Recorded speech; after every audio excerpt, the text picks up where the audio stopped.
झोपड़ी के भाग आज खुल जाएंगे, राम आएंगे। मेरी झोपड़ी के भाग आज खुल जाएंगे, राम आएंगे। राम आएंगे तो खुशियाँ मनाऊंगी, राम आएंगे तो अंगना सजाऊंगी। मेरी झोपड़ी के भाग आज खुल जाएंगे, राम आएंगे। सभी को जय श्री राम, राधे राधे। मैं ईशा, पुत्री स्वर्गीय शिव कुमार अरोड़ा जी की आप सब लोग का स्वागत है। आप लोग मेरी वीडियोस देख रहे हैं, मेरा क्या कसूर मेरी ज़िंदगी का सच। जी हाँ, जो मेरे नए व्यूवर्स जुड़े हैं वो मेरी यूट्यूब पे जाकर के ईशा बेरी के नाम पर उस वीडियोस को देख सकते हैं, और जो मेरे पुराने व्यूवर्स हैं जो मेरे देख रहे हैं वीडियोस को, उनको दिल से धन्यवाद। मेरा वीडियो बनाने का उद्देश्य ये नहीं है कि मैं किसी को टॉर्चर कर रही हूँ या मानसिक प्रताड़ना कर रही हूँ या किसी को अपमान कर रही हूँ या अपने ससुराल वालों की धज्जियाँ उड़ा रही हूँ। नहीं, मैं वो सच बता रही हूँ जो मेरे साथ 12 साल में होता आया है। मैं अंदर घुट घुट के खुद बीमार हो गई, लेकिन मैं अपना दर्द ना अपनी माँ को बता सकी, क्योंकि मेरी माँ ही खुद एक नार्सिसिस्ट औरत की तरह ही थी। दिमागी हालत काफ़ी लोगों को पता है हमारे मोहल्ले में कैसी थी, मैं भी नहीं समझ पाई आज तक। लेकिन क्या करे, माँ तो माँ ही होती है। और अब मेरी दादी बुआ और ये तो इनको क्या मतलब कि इनकी भतीजी के साथ क्या हो रहा है। बहन छोटी थी तो मैं चुप थी सिर्फ इनकी सुरक्षा के लिए, लेकिन मेरा कोई ऐसा उद्देश्य नहीं है कि मैं इन लोगों को अपमान कर रही हूँ। मैं सच बता रही हूँ जो मेरे साथ हुआ है, और 100% में से मैं 50 या 60% बता रही हूँ, क्योंकि कुछ ऐसी बातें हैं जो मैं ओपन नहीं बोल सकती हूँ। मैं पर्सनली बोल सकती हूँ, मैं कानून अगर उसमें चली जाऊँ तो मैं उसमें बोल सकती हूँ, लेकिन मैं सबके सामने नहीं बोल सकती। चलिए, अभी मैं आपके सामने ये बोल रही थी कि मेरी झोपड़ी के भाग खुल जाएंगे, राम आएंगे। जी हाँ, हर एक लड़की को सपना होता है कि उसका राजकुमार आएगा, उसको ले जाएगा और बहुत खुशियाँ मनाऊंगी। लेकिन हर झोपड़ी के भाग नहीं खुलते, हर झोपड़ी को इतना सुख नहीं मिलता है। झोपड़ी जबकि छीन ली जाती है। कहते हैं पिता का घर कभी खंडर नहीं होता, पिता का घर कभी झरझर नहीं होता। जहाँ पिता की यादें बसी हो वो किसी आशियाना और स्वर्ग से कम नहीं होता। ये चाहे पिता का घर एक झोपड़ी भी होगी ना, वो भी उसमें बेटियां जाकर के सुकून पैदा करती हैं, अपने आप को एक अच्छा सुकून मिलता है। जो बहनें आती हैं अपने मायके, उन्हें पता होगा। इन्होंने तो मेरे पिता की प्रॉपर्टी तक छीन ली, मुझे आने ही नहीं दे रहे 5 साल से। किसकी साजिश है, किसकी प्लानिंग प्लॉटिंग है, सब मेरी सास रोमा बेरी जी और राहुल बेरी जी इन्वॉल्वमेंट है। ये लोग फ्रंट पे नहीं आएंगे।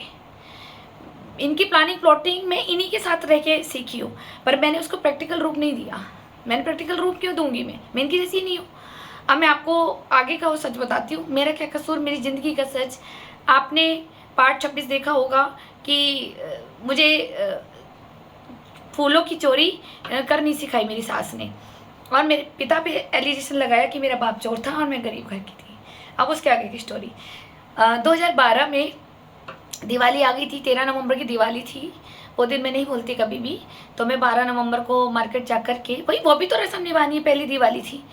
तो मैं मम्मी को मना कर दिया था उस वक्त कि भाई मैं अपनी इच्छा से कुछ भी लाऊं, लेकिन मम्मी को तो अपना वो पसंद थी। रघुवीर चाचा जी की दुकान की वो जो होता है बड़े बड़े रसगुल्ले, इनकी चॉइस ये थी। मुझे नहीं पता था, लेकिन मैं बीकानेर जा कर के जो मुझे पसंद थी वो मिठाइयाँ, काजू कटलेट और चॉकलेट वाली बर्फियाँ, मैं वो सब लेके आई। मैंने 5 किलो ली, मतलब अलग अलग डब्बे बनवाए मिक्स करवा के, यही वाले काजू कटलेट और चॉकलेट वाले के। और एक वहाँ पे खाली प्योर बादाम की भी आती है, प्योर बादाम की पैकेट में रेफर होके, वो तक मैंने डब्बे बनवाए। और मैंने सिर्फ 5 डब्बे बनवाए। क्यों? क्योंकि एक तो सास को देना था, ठीक है, एक मेरे को अपने पति के नाम का दे, वो दामाद को देते हैं ना पहला शगुन, वो, और फिर एक हेमा भाभी के घर का, एक राहुल भैया के घर का, और एक जो डब्बा था मैंने मम्मी को बोला था कि अपने किराएदारों को बांट देना। मैंने 5 किलो मिठाई बनाई। मैं क्यों झूठ बोलूँ, अगर मैं बोलने को तो मैं 10 किलो भी बोल सकती हूँ। वही 5 किलो की मिठाई थी, और मेरे पास बिल भी है आज भी बीकानेर का। ऐसा नहीं है कि मुझे कहीं से पता लग गई थी इनकी मार्केट से ही कि इन्होंने सिर्फ तुझसे पैसा खींचना है और तुझे एक दिन बर्बाद कर देंगे दोनों बहनों को, और तुझे ख़त्म कर देंगे, तेरी बहन को भी। ये मुझे मार्केट से काफ़ी लोगों से पता लगी थी बात। मैं चौकस भी हुई इस मामले में। लोग कहते हैं ना मैं बहुत चालाक हूँ, चालाक दुनिया बना देती है, ठीक है। मैं इतनी चालाक होती तो मैं पहले तुम्हारी इन्वेस्टिगेशन कराती ससुराल वालों की कि तुम लोग कैसे हो। काफ़ी लोगों ने भी मुझे पहले बताया था आप लोग कैसे हो, लेकिन मैंने कोऑपरेट कर लिया। मैंने कहा चलो मेरा नसीब, कोई बात नहीं, मेरा नसीब, कोई बात नहीं। पर इसका मतलब ये नहीं होता कि जब मैंने तुम लोगों को कभी कोई दुख नहीं दिया, कोई अपमान वर्ड नहीं बोले, कोई आके बोल दे मेरी फैमिली में आके, कोई मीडिया के आगे बोल दे कि मैंने किसकी इज्जत नहीं दी, किसको इज्जत नहीं दी मैंने, किसी को अपमान वर्ड बोला, किसी को गाली दी, किसी को बदतमीज बोला, किसी को ऊँची आवाज़ में बोला, भैया जिससे नहीं बनी उसके आगे हाथ जोड़ के सीधा हो गए। और क्या नहीं बनी, मेरी क्या नहीं बनती, मैं तो अपनी जो संस्कार लेके आई हूँ, मैं तुम लोगों के आगे मैं झुकती चली गई। मेरा बड़ा जेठ, मेरी बड़ी जेठानी, बड़े भाई सब हैं, हमारा दुख सुख देखेंगे। अरे ये तो ताऊज बनेंगे। कितने मैं सपने देखती थी कि जब मैं हॉस्पिटल एडमिट होंगी, मेरी डिलीवरी होगी, मेरी जेठानी खाना लेके आएगी, मेरे पास ड्यूटी लगाएगी हॉस्पिटल में। इन्होंने क्या करा, गंद दिखाया मुझे, अपनी औकात दिखाई कि इससे गंदा हरिद्वार में कोई नहीं है।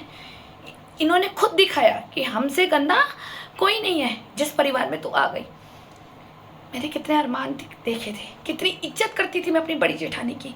मैंने उसे कभी जेठानी माना ही नहीं, मेरी बड़ी बहन की तरह थी। इसके घर में मैंने पोछा तक लगाया, इसके मैंने बर्तन तक मांजे जब ये बीमार हुई, इसकी रोटी तक बनाई जब इसके घर में स्मगलर डॉग था।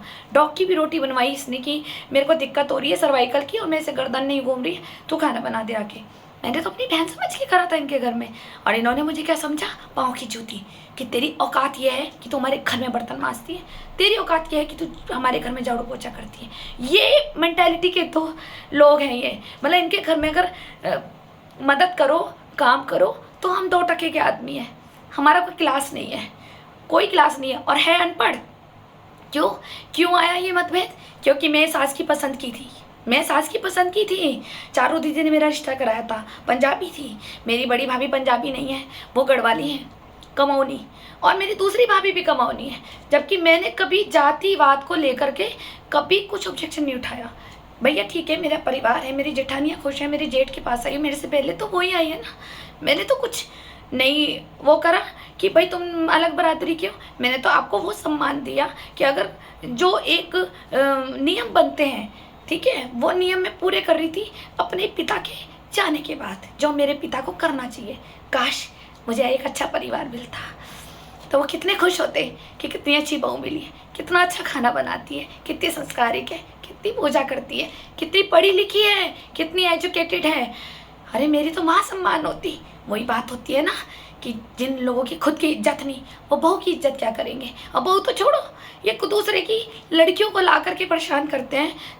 जिसके सर पे पिता नहीं है उसका सारा पैसा मांगते हैं और जलील करते हैं। मेरे पापा को भीख नंगा बोलते हैं, मेरी माँ बाप को। अरे ठीक है, मेरी मम्मी की मानसिक स्थिति ठीक नहीं थी, वो गरीब सी बन के रहती थी। ठीक है, मेरे पापा ने मकान नहीं बनाया। भैया मेरे पापा को ये इच्छा रहती थी कि मेरी दोनों बेटियां चली जाएगी, मैं किसके लिए मकान बनाऊंगा। और जो मकान मेरा जैसे पुराना मकान है, वो कहते थे कि ये मेरे पिताजी की निशानी है, मैं इसको मेंटेनेंस नहीं करूँगा, मैं इसको चेंज नहीं करूँगा। ये मेरी यादें हैं क्योंकि ये मेरे बाप का मकान है और मेरे दादा का मकान है, मैं इसको चेंज नहीं करूँगा। मेरे मरने के बाद तुम लोगों को चेंज करना हो कर लेना। मेरे पापा ने हमेशा ये बोला और ये मेरे को जलील करते रहे। मेरी सास मोहल्ले कॉलोनियों की लड़कियों को लेकर के मेरे घर तक पहुँचती थी। मेरी मम्मी को हाईजेक कर रखा था दिमाग से, और वहाँ जा रही हैं। क्यों जा रही है? जब बहू से नहीं बनती थी, क्यों वहाँ जाती थी और लोगों को दिखाती थी, देखो कितने गरीब घर की है, देखो कितने टीन वाले घर की है, देखो इसका कितना पुराना मकान है। इन्होंने ये दिखाया और अपनी कोठी दिखाई इन्होंने, और है भीख नंगे, इन्हें दे दो। इनकी औकात इतनी है कि अगर इनको पनीर की सब्जी भी खानी होती है ना, तो ये सोच के खाती थी कि पनीर की सब्जी भी हम 3 जनों में 100 रुपये का पनीर आएगा, इसलिए दाल बनवा देती थी। ये ऐसी लड़की है। सॉरी, मेरी सास रूमा बेरी थी। मेरा मन बहुत टूट चुका है, मैं इतनी टूट चुकी हूँ कि मैं अपना दर्द भी आप लोगों के बीच में बताऊँगी ना तो आप लोग भी रो पाओगे। अभी तो मैं बहुत कम बताती हूँ कि मेरी वीडियो लंबी हो जाएगी। मैं आपको बताती हूँ दिवाली वाले दिन इन्हें क्या करा। छोटी दिवाली पे मैं 5 किलो मिठाई लाई, उसमें भी मैंने अपनी सास को कपड़े दिए और डैडी को दिए। मैंने जेट रिटर्नी इनके सबके लिए कपड़े लाए, क्योंकि मुझे इनका ऑप्शन ये था कि भाई मुझे समझ नहीं आ रहा था कि इनकी चॉइस क्या है, इसलिए मैंने सोचा कि मैं इन सब के कपड़े दे दूँ। तो मैंने उस दिन भी, छोटी दिवाली वाले दिन भी, मैंने मम्मी को 21,000 रुपये दिए। 21,000 कि मैंने कहा दिवाली पे बहू की तरफ से पहला शगुन बनता है। इन सब पैसे रख लिए मेरे पापा के। मैं जिस दिन ये लास्ट वीडियो होगी ना मेरी, शायद हो सकता है मैं जिंदा भी ना रहूँ। आप मेरी सारी वीडियो सुनना, जितना जितना मैंने हिसाब बताया सब कॉपी नोट करना। टोटल अमाउंट मैं बताऊंगी इसने मेरा कितना पैसा खा लिया, और उसके बाद भी इसने जीने नहीं दिया मुझे, ना मेरी बहन को।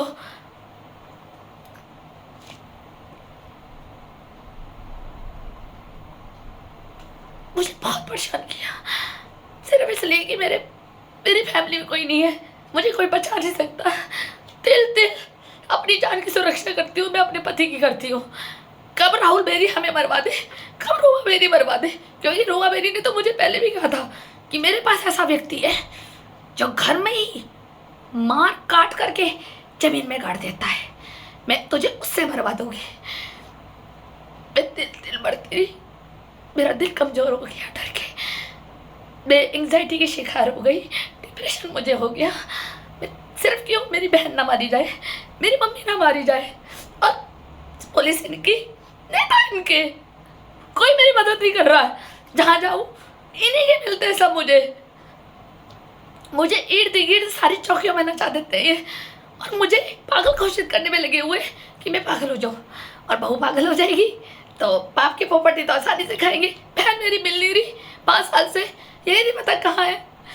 इन लोगों ये मिलने नहीं देते, उसने मुझे ब्लॉक किया हुआ है, कहाँ है, किसके पास है, किडनैप किया हुआ है, क्या किया हुआ है, कोई नहीं करेगा। और अगर यही अगर मेरी किसी की बेटी, किसी मंत्री की, किसी नेता की, किसी हाई पोस्ट वाले की गायब हो जाती ना, तो वो आसमान ही कर देते। लेकिन हमारे क्या है, हमारी बेटी तो कूड़ा कचरा है, ठीक है, कूड़े कचरे को कौन ढूंढता है, कोई मेरी मदद नहीं कर रहा है। लेकिन इस माँ की, मैं अपनी बहन को ना बच्ची मानती थी, इस माँ की जो बद्दुआ निकल रही है ना, तुम सब बर्बाद हो गए।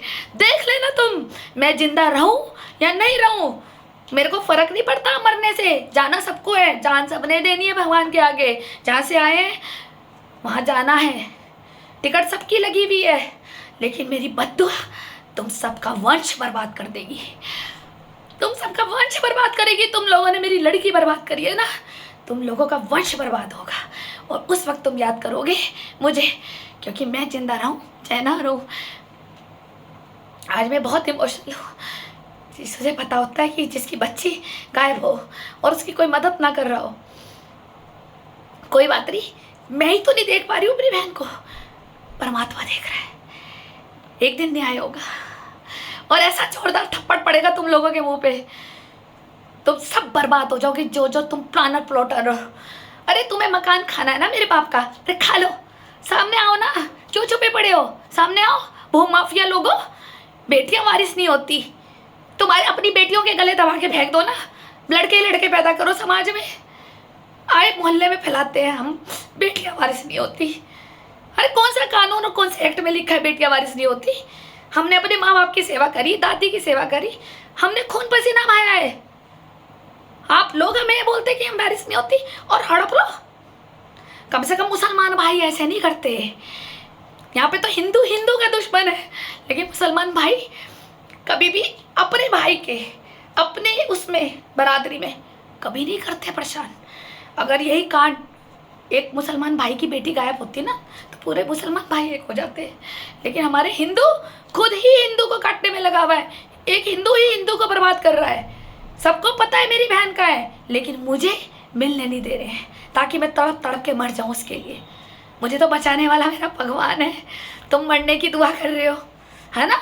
अरे तुमने मकान खाना है तो आओ ना, छुपके क्यों खा रहे हो, छुपके क्यों खा रहे हो, छुपके सुअर की तरह क्यों मुंह मार रहे हो? सामने आओ, सामने खाओ ना, बोलो कि हमें चाहिए, मैं देती हूँ तुम्हें। लेकिन नहीं, तुम लोगों ने सब माइंड वॉश कर दिया हिमानी का। कोई बात नहीं, कर्मा तो सबको भरना है, चाहे मैं भी क्यों ना हूँ। जब मैं भर सकती हूँ ऐसे कार्मिक लोगों के साथ, अपनी रूमा बेरी सास के साथ, तो तुम लोग तो गुनाह कर रहे हो।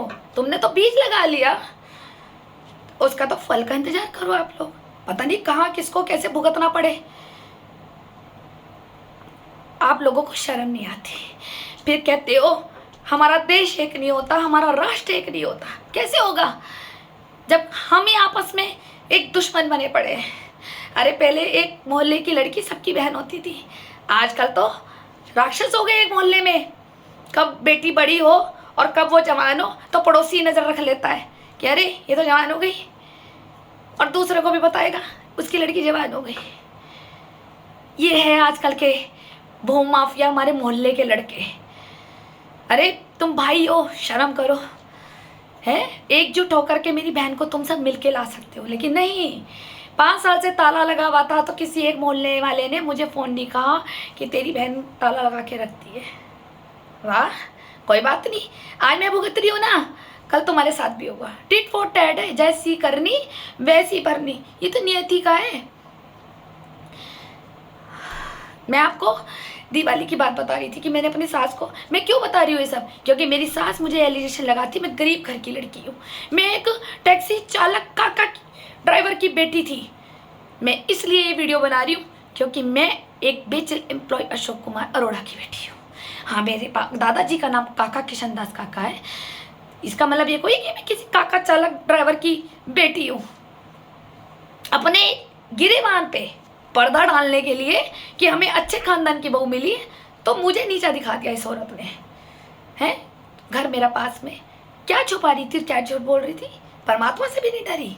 परमात्मा की मारना बहुत बुरी तरह होती है। अगर देखनी हो ना तो एम्स हॉस्पिटल में कैंसर विभाग में जाके देखो कैसे कैसे लोग तड़पते हैं।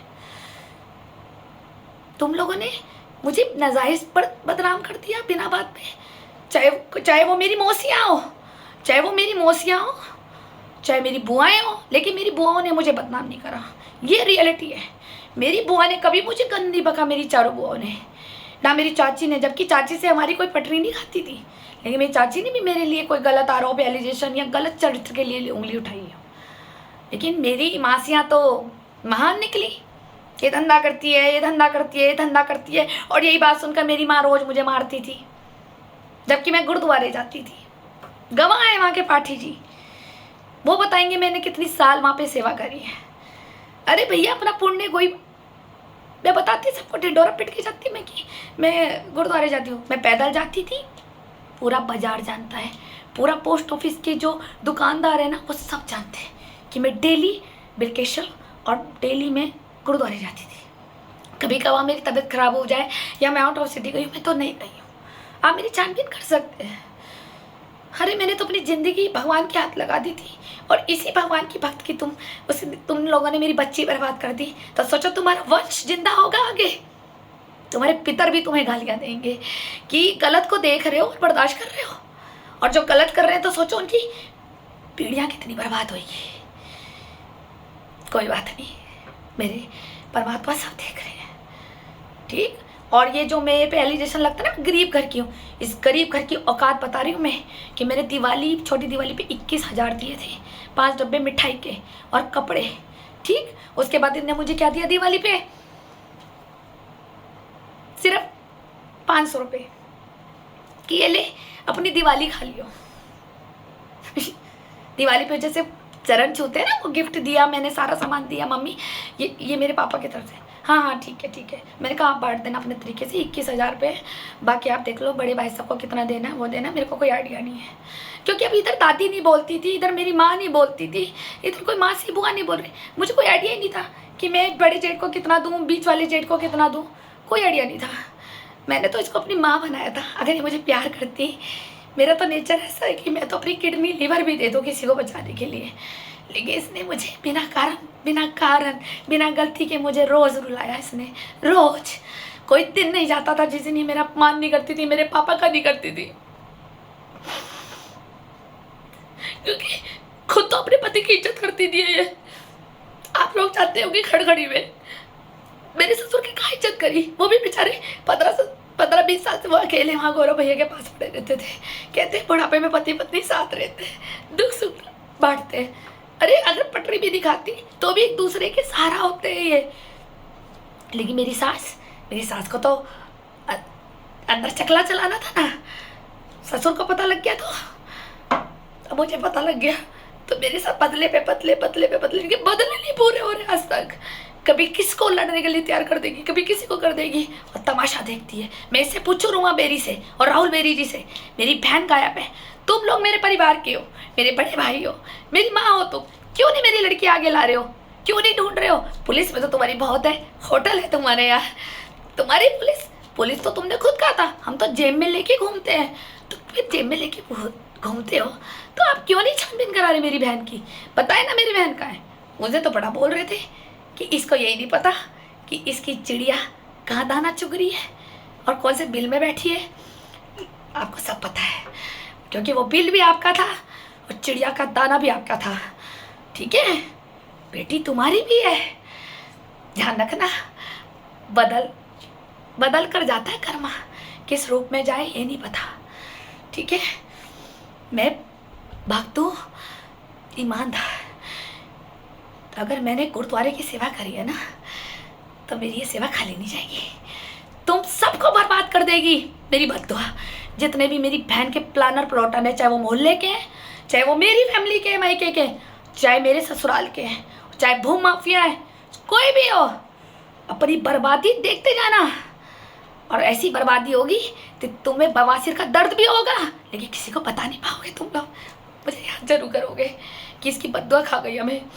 मैं सिर्फ चुप हूँ, मैं परमात्मा की मार पे चुप रहती हूँ। मुझे प्रॉपर्टी का लालच नहीं है।